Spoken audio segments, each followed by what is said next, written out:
Assalamualaikum warahmatullahi wabarakatuh. Salam sejahtera untuk kita semua. Om Swastiastu, Namo Buddhaya, salam kebajikan. Sebelumnya, izinkan saya untuk memperkenalkan diri. Perkenalkan, nama saya Wawa Justisia dengan NIM 06061282025017 dari kelas Indralaya. Nah, di sini saya akan menyelesaikan tugas ujian tengah semester mata kuliah sarana dan prasarana. Dosen pengampu Ibu Ristriani dengan Dr. Andes Syamsuramel MKes. Berikut pokok pembahasan yang akan saya lakukan. Izinkan saya untuk share screen terlebih dahulu.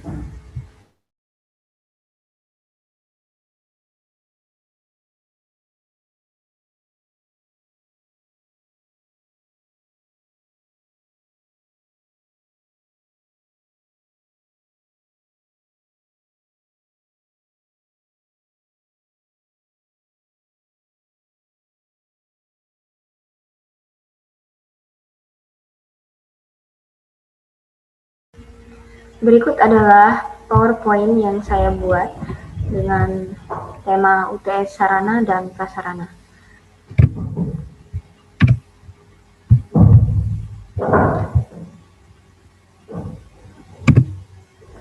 Nah, pokok pembahasan kita kali ini adalah hakikat sarana dan prasarana, kemudian prinsip-prinsip sarana dan prasarana, yang ketiga adalah fungsi sarana dan prasarana, yang keempat implementasi dari pemanfaat pada jenjang SD, SMP, SMA. Nah, tujuan pada pembahasan kali ini adalah mengetahui hakikat, prinsip-prinsip, fungsi, sarana dan prasarana olahraga, kemudian menerapkan implementasi pemanfaatan sarana dan prasarana pada jenjang SMP, SMA, dan SD. Berikut adalah hakikat sarana dan prasarana. Dari istilahnya, sarana mengandung arti sesuatu yang dapat digunakan atau dapat dimanfaatkan. Nah, dikemukakan oleh Agus Suryobroto 2004, sarana atau alat adalah segala sesuatu yang diperlukan dalam pembelajaran pendidikan jasmani, olahraga, dan kesehatan yang mudah dibawa dan dapat dipindahkan oleh pelakunya atau siswa. Sedangkan prasarana atau fasilitas adalah sesuatu yang diperlukan dalam pembelajaran pendidikan jasmani yang bersifat permanen atau tidak dapat dipindah-pindahkan. Kemudian menurut Supartono 1999, sarana olahraga adalah sesuatu yang dapat digunakan atau dimanfaatkan dalam pelaksanaan kegiatan olahraga atau pendidikan jasmani. Sedangkan secara umum, prasarana berarti segala sesuatu yang merupakan penunjang yang mempermudah atau memperlancar proses pembelajaran yang memiliki sifat relatif permanen. Salah satu sifat tersebut adalah susah dipindahkan. Kemudian dari sarana olahraga itu dapat dibedakan menjadi dua kelompok, yaitu yang pertama peralatan, aparatus. Peralatan adalah sesuatu yang digunakan, contoh palang tunggal, palang sejajar, gelang-gelang, dan lain-lain.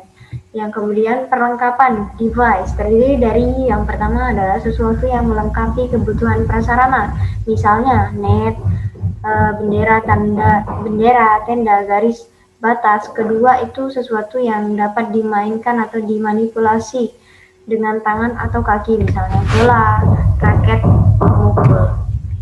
Kemudian menurut Agus S. Suryobroto 2004, prasarana atau perkakas adalah segala sesuatu yang diperlukan dalam pembelajaran pendidikan jasmani, olahraga, dan kesehatan. Mudah dipindah tetapi berat, contohnya matras, peti lompat, meja tenis, meja, trampolin, dan lain-lain. Kemudian menurut Supartono 2000, prasarana atau fasilitas adalah segala sesuatu yang diperlukan dalam pembelajaran pendidikan jasmani, olahraga, dan kesehatan. Sifatnya itu permanen atau tidak dapat dipindah-pindahkan. Contohnya adalah lapangan sepak bola voli, bola basket, kasti, tenis, lapangan, dan lain-lain. Fasilitas harus memenuhi standar minimal untuk pembelajaran, serta lain ukuran sesuai dengan kebutuhan, bersih, terang, pergantian udara lancar, dan tidak membahayakan pengguna. Kemudian menurut Agus S. Suryabroto 2004, persyaratan sarana prasarana pendidikan jasmani itu yang pertama adalah aman, kemudian mudah, menarik, kemudian memicu untuk bergerak sesuai dengan kebutuhan, sesuai dengan tujuan, tidak mudah rusak, kemudian sesuai dengan lingkungan. Kemudian prinsip-prinsip yang perlu diperhatikan dalam mengelola prasarana sekolah adalah sebagai berikut. Yang pertama, prinsip mencapai tujuan. Administrasi sarana prasarana sekolah dikatakan berhasil apabila fasilitas sekolah selalu siap pakai. Yang kedua itu prinsip efisiensi. Pemakaian semua fasilitas sekolah hendaknya dilakukan dengan sebaik-baiknya sehingga dapat mengurangi pemborosan. Untuk itu, perlengkapan sekolah hendaknya dilengkapi dengan petunjuk teknis, penggunaan, dan pemeliharaannya. Yang ketiga itu prinsip administratif. Semua pengelola perlengkapan pendidikan di sekolah itu hendaknya selalu memperhatikan undang-undang, peraturan, instruksi, dan pedoman yang telah diberlakukan oleh pemerintah. Yang keempat itu ada prinsip kejelasan tanggung jawab tugas dan tanggung jawab semua anggota organisasi terhadap pengelolaan sarana dan prasarana.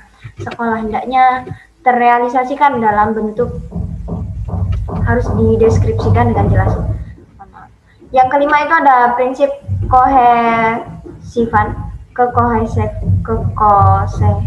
kekohesifan manajemen sarana prasarana sekolah hendaknya terrealisasikan dalam bentuk kerja yang sangat kompak. Untuk itu antara satu dengan lainnya dalam organisasi harus bekerja dengan baik. Kemudian prinsip-prinsip sarana dan prasarana secara khusus itu yang pertama lahan bangunan, yang kedua bangunan, yang ketiga itu perlengkapan.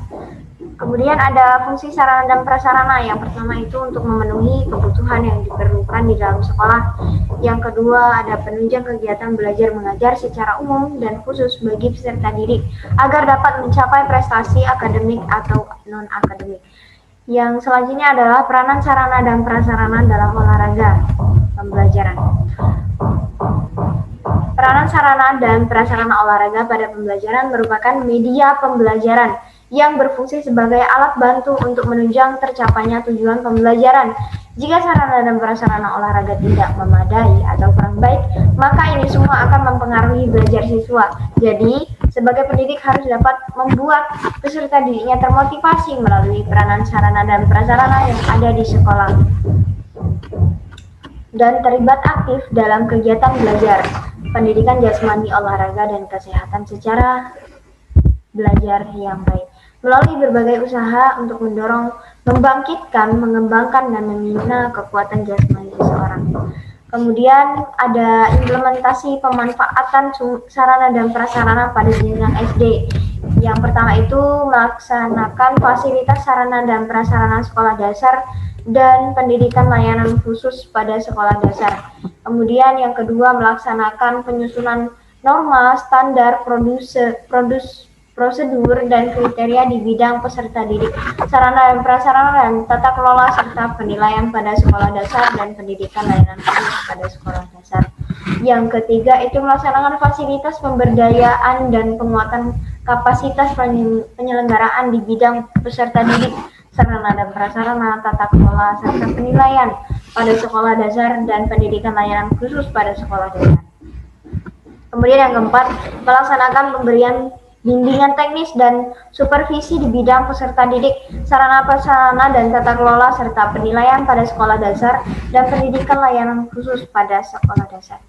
Kemudian implementasi pemanfaatan sarana dan prasarana pada jenjang SMP itu yang pertama ada perencanaan kebutuhan sarana dan prasarana. Untuk mengetahui kebutuhan sarana dan prasarana pendidikan pada suatu unit kerja diperlukan data informasi tentang sarana dan prasarana pendidikan, baik yang ada maupun yang seharusnya ada sesuai ketentuan yang berlaku. Yang kedua itu ada pengadaan sarana dan prasarana pendidikan.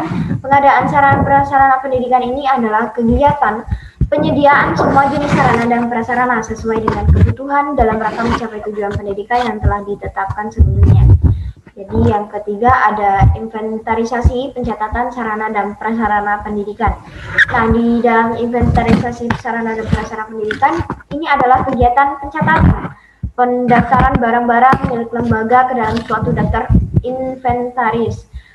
barang secara tertib dan teratur menurut ketentuan dan tata cara yang ditetapkan. Yang keempat itu ada pemeliharaan sarana dan prasarana pendidikan. Pemeliharaan sarana dan prasarana pendidikan adalah kegiatan untuk melaksanakan pengurusan dan pengaturan sarana dan prasarana agar selalu dalam keadaan baik dan siap untuk digunakan secara berdaya guna dan berhasil guna dalam mencapai tujuan pendidikan. Yang kelima itu ada penyimpanan sarana dan prasarana.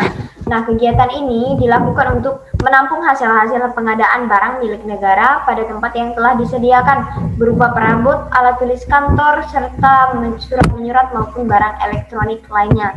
Yang keenam itu ada penghapusan sarana dan prasarana pendidikan.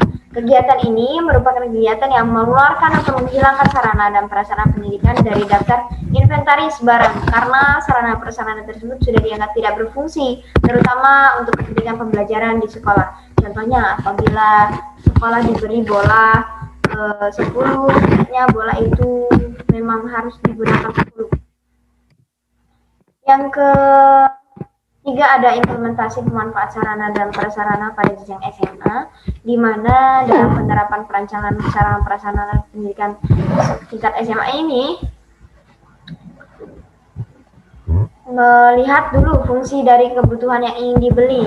Setelah itu mengajukan proposal dalam daftar kebutuhan dan rincian dananya.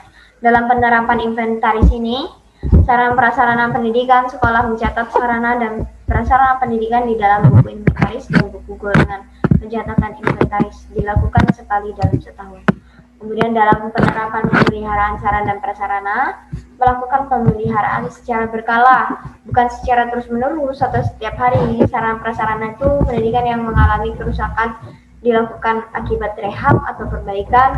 Dalam penerapan penghapusan sarana prasarana pendidikan, setiap 8 tahun atau 10 tahun sekolah melakukan penghapusan apabila sarana dan prasarana tersebut tidak layak pakai lagi dan tidak bisa direhab dan tidak bisa diservis lagi. Penghapusan sarana dan prasarana juga dilakukan apabila sarana dan prasarana pendidikan rusak berat, dicuri, ataupun terbakar. Baiklah, tersebut adalah penjelasan dari saya, hakikat sarana prasarana, prinsip sarana prasarana, peranan sarana prasarana, kemudian implementasinya. Sedikit pantun dari saya, musim 4 seberang ulu, tetap semangat dan olahraga selalu. Salam sehat, salam olahraga jaya. Terima kasih. Wassalamualaikum warahmatullahi wabarakatuh.